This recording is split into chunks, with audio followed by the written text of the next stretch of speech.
اعوذ باللہ من الشیطان الرجیم بسم اللہ الرحمن الرحیم۔ اب یہاں سے جو مضمون شروع ہوا ہے، اب دیکھیے اگلی صورت میں کھلے گا۔ اگلی صورت میں دو جوڑے آ رہے ہیں صرف، واللیل اذا یغشی، قسم ہے رات کی جبکہ وہ ڈھانپ لیتی ہے، والنہار اذا تجلی، قسم ہے دن کی جبکہ وہ روشن ہو جاتا ہے۔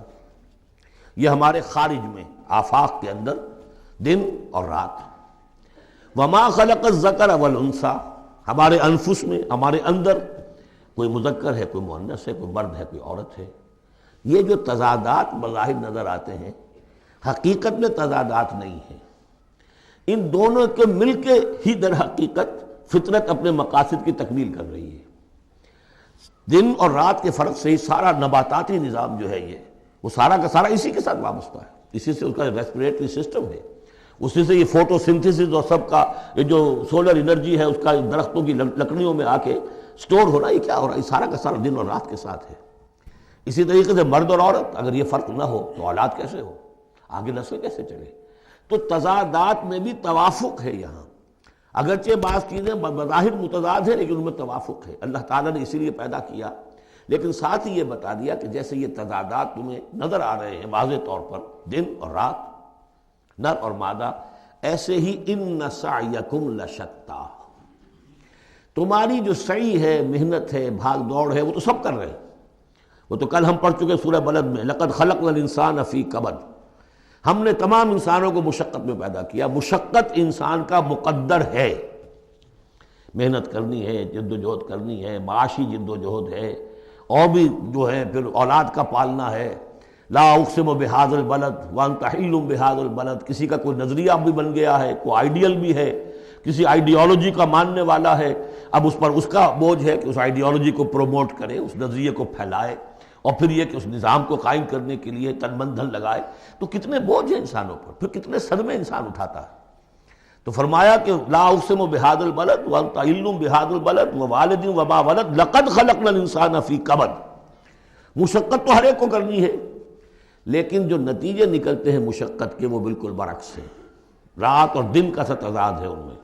ان سعیکم لشتی، کوئی شخص اس محنت کے نتیجے میں اپنے آپ کو جنت کا مستحق بنا لیتا ہے، کوئی شخص اسی محنت کے نتیجے میں اپنے آپ کو دوزخ کا مستحق بنا لیتا ہے، راستے جدا ہو جاتے ہیں۔ اس کی بڑی پیاری تشریح ایک حدیث میں آئی ہے، حضور نے فرمایا کل نفس یغدو، ہر جان جو ہے صبح جب ہوتی ہے ہر انسان کی، فبائع نفسہا، پھر یہ کہ وہ اپنے نفس کو بیچتا۔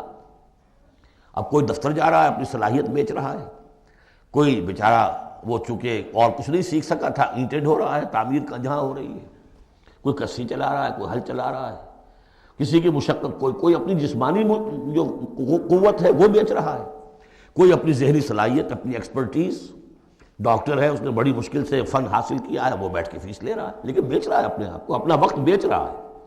تو کل نفس یغدو فبائع نفسہ فموتقھا وموبقھا، دن بھر کی محنت کر کے شخص ایک وہ شخص ہے جس نے حلال کو پیش نظر رکھا، حرام سے بچا، جھوٹ نہیں بولا، کسی کو دھوکہ نہیں دیا، کسی کے ساتھ جو ہے کوئی بے ایمانی نہیں کی۔ وہ شام کو آئے گا تو مشقت تو اس نے بھی کی ہے، لیکن یہ لے کر آئے گا اللہ کی رحمت۔ دوسرا شخص مشقت اس نے بھی کی ہے، کہیں کم تول دیا تھا، کہیں کم ماپ دیا تھا، کہیں جھوٹ بول دیا تھا، کہیں کسی کی حق تلفی کی تھی، کہیں کسی کی عزت نفس پر حملہ کر دیا تھا۔ وہ مشقت بھی کر کے آئے گا اور شام کو جہنم کی گٹھڑی لے کر آئے گا اپنے کندھے پر، یا وہ نفس کو جہنم سے آزاد کرا کے آیا شام کو، اور یا وہ شام کو جہنم کے عذاب کی ایک گٹھڑی لے آیا ہے۔ تو کل نفس یغدو فبائع نفسہ فموتقھا وموبقھا۔ اب وہ بات ہے، اب یہ اس اعتبار سے سمجھ لیجئے کہ میرے نزدیک قرآن مجید کی اہم ترین یہ صورت ہے۔ ایک راستہ ہے، اس کے تین اوصاف بیان کیے ہیں، اگر یہ تین اوصاف ہوں گے تو خیر کے راستے پر آدمی بڑھتا چلا جائے گا، اور اگر اس کے برعکس تین صلاحیتیں ہوں گی تو انسان گرتا چلا جائے گا، شر کی طرف جو ہے وہ اس کا قدم آگے سے آگے بڑھتا چلا جائے گا۔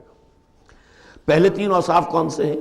واللیل اذا یغشی والنہار اذا تجلی وما خلق الذکر والانثی ان سعیکم لشتی فاما من اعطی واتقی وصدق بالحسنی، جس شخص میں عطا ہے، جود ہے، سخاوت ہے، کسی کو بھوکا دیکھے تو اگر ایک روٹی ہے تو اس کو بھی بانٹ کر کھا سکے. کسی کو تکلیف میں دیکھے تو اگر اس کے پاس کوئی ہے ایسی چیز جس سے کہ اس کی تکلیف وہ رفع کر سکتا ہو تو دریغ نہ کرے. یہ عطا ہے، جود، عطا، سخاوت. فاما من آتا، پہلی شرط یہ ہے، چونکہ ہم سورہ بلد میں بھی دیکھا ہے کہ وہ جو گھاٹی ہے جس سے گزرنا مشکل ہے، فلقتحم العقبہ، وہ کون سی گھاٹی تھی؟ فک رقبۃ او اطعام فی یوم ذی مسغبۃ یتیما ذا مقربۃ او مسکینا ذا متربہ ثم کان من الذین آمنوا وتواصوا بالصبر وتواصوا بالمرحمہ. اس گھاٹی کو عبور کر کے اگر اہل ایمان میں شامل ہوگا تو ابو بکر صدیق بنے گا، عمر فاروق بنے گا، عثمان غنی بنے گا، اور اس گھاٹی کو عبور کیے بغیر کسی وجہ سے اسلام لے آیا عبداللہ ابن ابی بن جائے گا.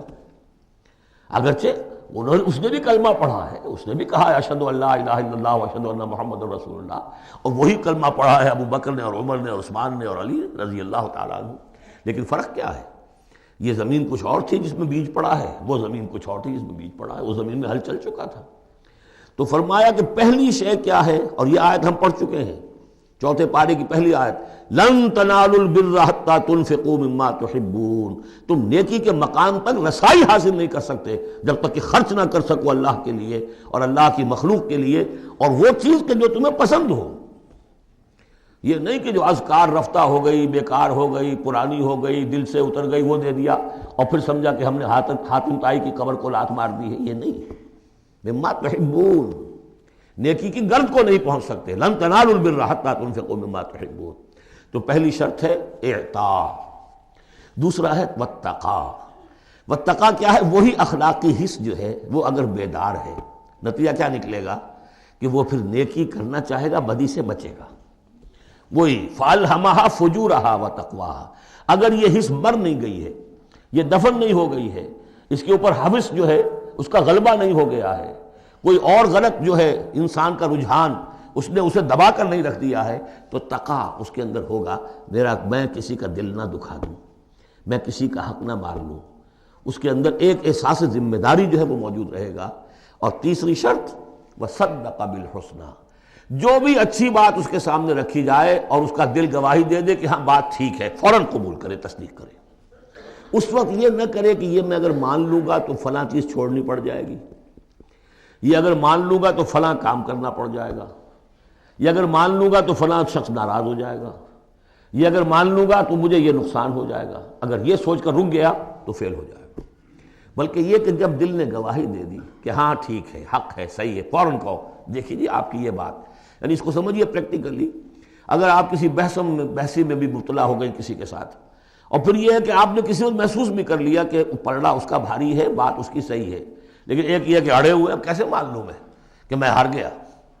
ایک یہ کہ شخص کہے ٹھیک ہے صاحب آپ کی یہ بات مجھے بالکل دل کو لگی ہے، ٹھیک ہے، ابھی اور غور کریں گے، سوچیں گے، چلیں گے آگے اور اس مسئلے پر، لیکن یہ بات آپ کی ٹھیک ہے.